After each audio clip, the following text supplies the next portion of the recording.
All right, so you've got $10,000 and you're wondering where you're gonna put that money so that it can work for you. In today's video, I'm gonna be going over 6 different methods on how to invest $10,000, and that could be the difference between you starting to build your wealth versus just going back down to zero. The rich know that if they invest their money well, it's gonna go a really long way for them instead of just spending their money on a nicer car or maybe nicer clothes. Oftentimes when it comes to investing, the difference of just a few percentage points is gonna be a large difference later on in life due to compound interest. For example, if you have $10,000 and you earn 3% a year on it, which is the average high yield savings account rate right now, after 30 years, you're gonna have $24,000. That's not bad, but if you're able to get 5% instead of 3%, you'll have $43,000 by the end of that same 30 years. That's a difference of $19,000 for just a 2% extra return, so that really illustrates the point of compound interest and that we should really be trying to squeeze every percentage point possible out of our investments. So that's why in this video, you're gonna get 6 different methods on how to invest $10,000 to try to get you some extra percentage points on that $10,000.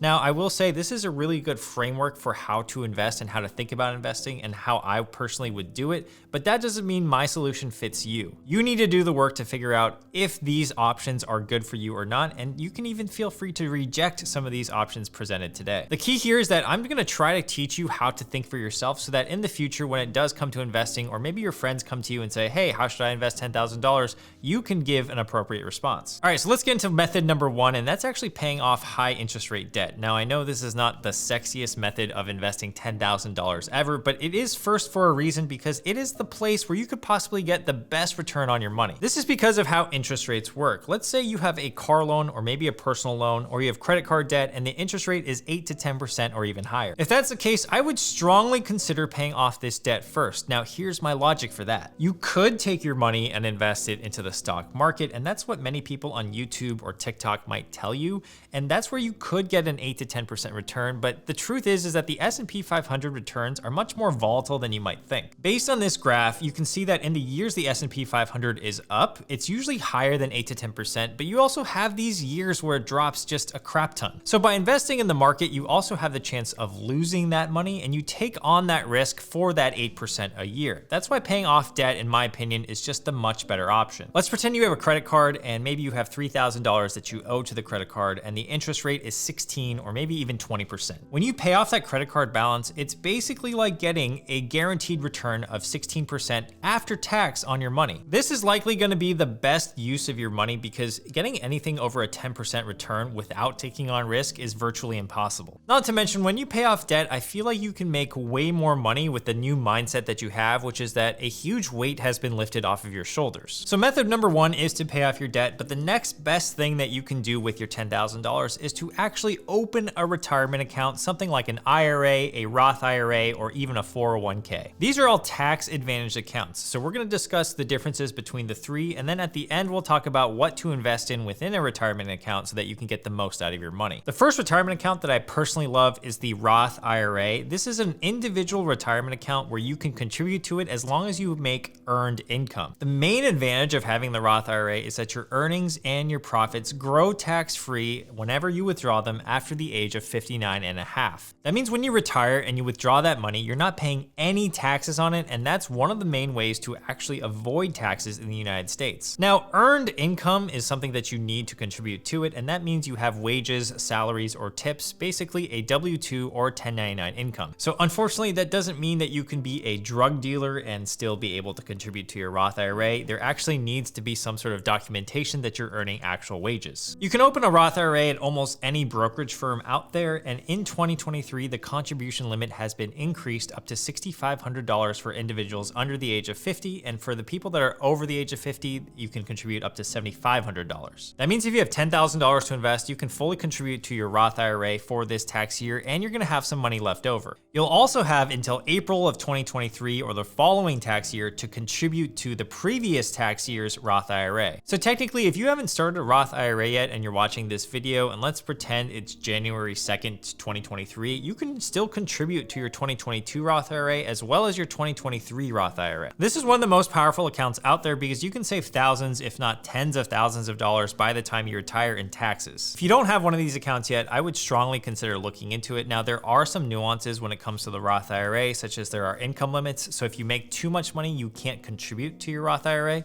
I will leave a relevant relevant resource down below in the description for you guys so that you can check that out after this video. The other retirement account that people love is the traditional IRA. Now, this is going to be a very similar account to the Roth IRA. The main difference is that in a traditional IRA, you're actually taxed on the withdrawals when you retire. The flip side, though, is that when you contribute money into your traditional IRA, you actually get a tax benefit immediately. You'll see in this table that you actually don't get any current year tax benefits with the Roth IRA, but in the traditional one on the right, you can take a tax deduction in the year you contribute to it. So for example, if you make $65,000 a year and you contribute $5,000 into your traditional IRA, you're going to be taxed on your income as if you earned only $60,000. Plus, if you expect to be in a lower tax bracket when you start withdrawing from your traditional IRA at retirement, it could actually still be quite advantageous. Both of these individual accounts are really great, but the one that is really important is the 401k. This is a type of retirement account that you only get access to if your employer offers that program. Much like the traditional IRA, a 401k is usually pre-tax. That means you get a tax deduction when you contribute to it. Now, this is really powerful because the contribution limit on a 401k is incredibly high. It's $22,500 in the year of 2023. So for example, let's take our salary from earlier, $65,000, and let's say we invest $10,000 into a 401k. We're going to be taxed on a salary of $55,000 instead. That's a potential tax savings of around $2,200 just for simply contributing to our 401k. In addition, most employers usually offer what's called a 401k match, and this is really an important concept to understand, especially if your employer offers it. A 401k match is a perk that's usually offered by your company, and that's kind of to incentivize you to stick around for longer. Essentially, your employer is going to offer you free money as long as you contribute to your own 401k. So let's say you put up $1,000 into your 401k,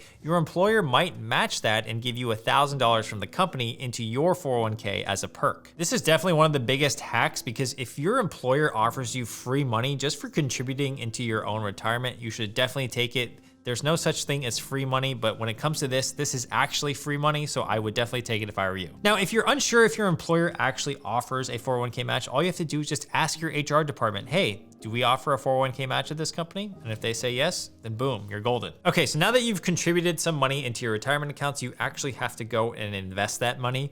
Now, this is a mistake that many of my friends have made. They contribute to their retirement accounts, but they never actually end up picking an investment. That's where the next method for investing $10,000 comes in, and that's gonna be an index funds. An index fund is a type of pooled investment that you can buy within your brokerage account or even your retirement accounts. Now, when it comes to index funds, the way that it works is that the fund itself will invest to track a certain market or index like the S&P 500. By buying into that one fund, you get a small percentage of everything that it owns, thereby giving you instant diversification, and it's actually one of the better risk-adjusted investments that you can make. Now, here's one of the best analogies on what an index fund is actually according to Reddit. Imagine that you own a casino. Every single table within the casino itself is like a stock. Maybe you look over at the roulette table, that's like your Apple stock, and then you look at the craps table, that's like your Tesla stock, and the blackjack table is your Coca-Cola stock. Some nights you'll have players come in, they're gonna run hot, and when they run hot on, say, the craps table, you're gonna lose a lot of money. That's like Tesla stock having a really bad day. However, over time, you know that if you own the casino and all the tables within the casino, you're probably gonna make gains. In the long run, a casino, just like a low-cost S&P 500 index fund, will probably come out ahead. There are other advantages to investing in index funds as well, including Warren Buffett, who has said that he thinks it's the best way for everyday investors to grow their money. He's also known to say that his regular recommendation has been a low-cost S&P 500 index fund. So then the question becomes, okay, if I want to invest in index funds, should I invest in one index fund or multiple index funds? Now, there are a few different strategies when it comes to this. If you're someone like me, I just personally like a low-cost S&P 500 index fund, and that's it. I feel like that's enough diversification for me. So I'm going to invest in the ETF VOO, that's the ticker symbol, or the index fund VFIAX. Now, by averaging into this investment over time, I don't really have to think too much. An index fund is usually a set it and forget it type of investment. And as long as I consistently invest into the S&P 500 index, I know that over time I will probably make gains. Other people have suggested a 3-fund portfolio, and if you don't know what that is, I do have a video on my channel specifically about the 3-fund portfolio. The main difference with a 3-fund portfolio is that you also add in an international stock market index fund, so that means you get exposure to international equities, as well as a bond market fund, so that means you are actually getting some fixed income within that portfolio as well. It just kind of balances out the risk. In any case, if you do invest in an index fund, I think it's a great use of your $10,000, and many different brokerages will offer their own version of their index funds. For example, Fidelity has their own suite of zero-fee index funds, and I think those are great as well.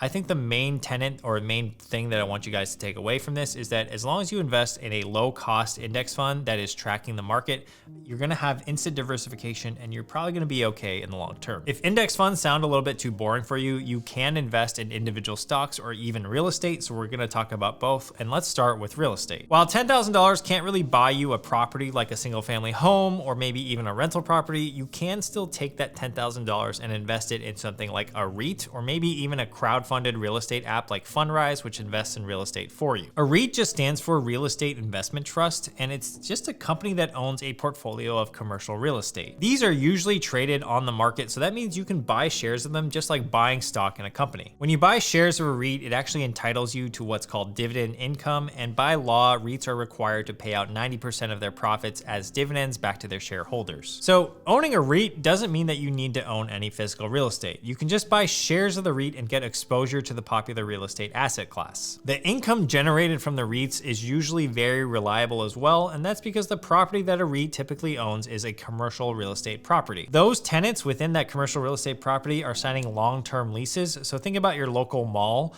A lot of those tenants within the mall, the stores themselves, will sign like a 1 or a 2 or a 3-year lease. That means if you own the REIT that owns the commercial real estate of that mall, you're gonna get dividend payments pretty regularly because it's unlikely that those tenants are just gonna go away tomorrow. Fundrise is another option if you're looking to invest in real estate, and they're actually the sponsor of today's video. If you're looking for a way to invest in real estate without having to do the heavy lifting yourself, Fundrise is a platform that allows you to partake in real estate returns without having to own actual real estate. And that's why I've chosen to invest my money through a platform like Fundrise, because I didn't want to have to go out and find properties, buy them, find the tenants, and then deal with the day-to-day stresses of being a landlord. How it works is pretty simple. They crowdfund their investors' assets. They've gone ahead and acquired more than 200 properties worth collectively over $5 billion.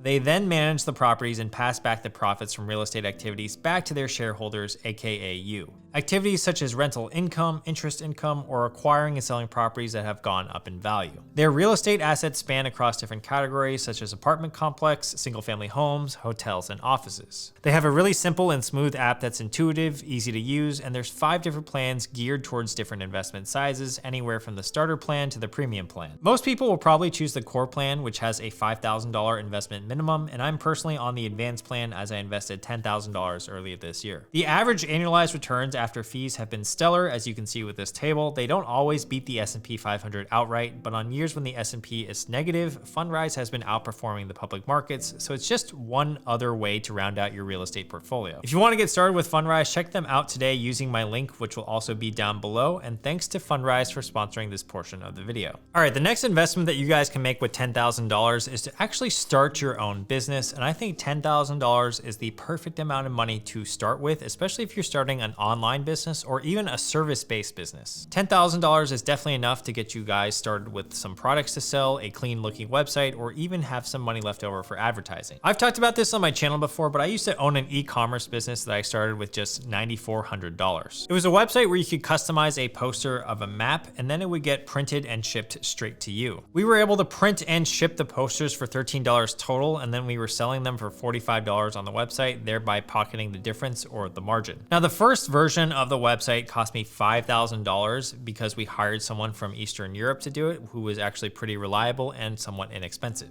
Our product costs were about $2,500 to $3,000, which means that left us with around $2,000 left for advertising online. The main way that we used to advertise our product was using influencer ads, and $2,000 was more than enough to get started with at least 10 influencers. Within a few months of running influencer ads, selling products, and making the margin on those products, we were able to break even on our development costs. In the first year, we ended up making $340,000 in terms of revenue. In the second year, we made $860,000, which is our biggest year ever. And in the final year before we sold it, we did about $500,000 in revenue. That was all from a $10,000 investment and a ton of work and time. However, it kind of shows you that it can be done and the possibilities for profit are basically limitless. Now, of course, as we did continue to earn money, we did reinvest into the business. So I don't want you guys to think that I just took $9,400 and turned it into 1.7 million, because that would be absolutely crazy. First of all, there were a lot of costs with the business, and the fact that we were continually reinvesting is probably a more realistic look at running a business. The best part of owning your own business is that you have potentially unlimited profits.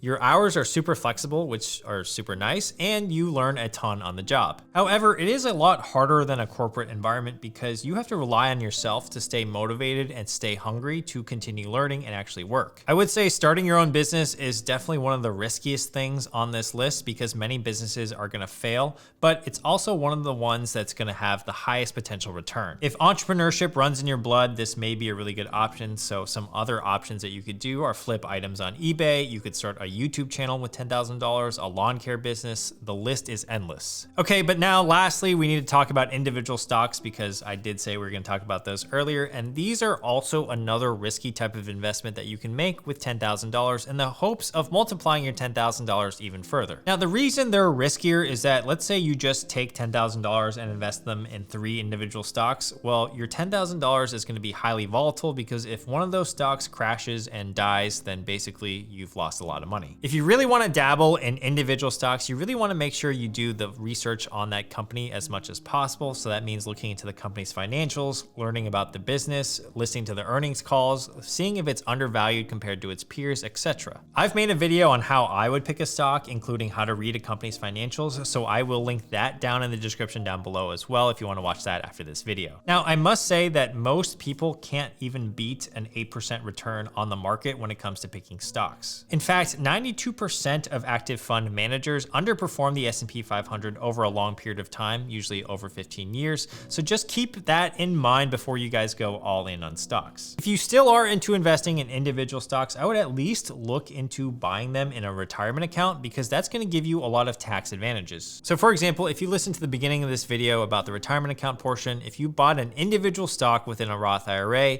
and for some reason it appreciated, let's say 10,000% over your lifetime, all the gains in those profits on that individual stock in a Roth IRA would be tax-free. So that's what I would do if I was trying to buy individual stocks. And to be honest, I'm staying away from most individual stocks. I'm usually just buying and holding index funds for a very long time. All right, so those were 6 ways that I would invest $10,000 in 2023. I personally like a lot of those options. So let me know what you guys' favorite was in the comments. Make sure to subscribe to my channel for more videos like these in the future, and feel free to check out Fundrise if you're looking to invest in real estate. I'll see you guys in the next video, and I hope you have a great day. All right, peace.